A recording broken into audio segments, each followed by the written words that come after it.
तैयारे गैर में फंसे हम वतनों के साथ सुतेलू जैसा सुलूक पाकिस्तानी सिफारत खाने के अमले ने बॉर्डर से 30 किलोमीटर पहले ही छोड़ दिया। हैदराबाद से ताल्लुक रखने वाली तालिबा मासूमा मेमन का वीडियो पैगाम में इल्जाम। लाहौर के रिहायशी तालिब इल्म उसामा का साथियों के हमरा पैदल सफर।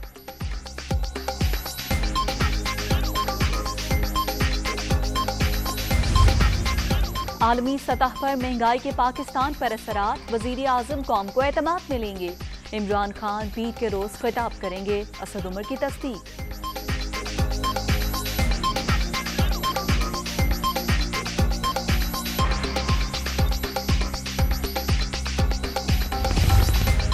और सिंध हुकूमत के खिलाफ तहरीक इंसाफ का हुकूक तहफ़्फ़ुज़ मार्च।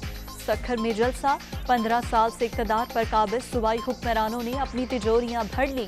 वक्त आ गया है नौजवान अपनी किस्मत का फैसला खुद करें, रहनुमाओं का खिताब।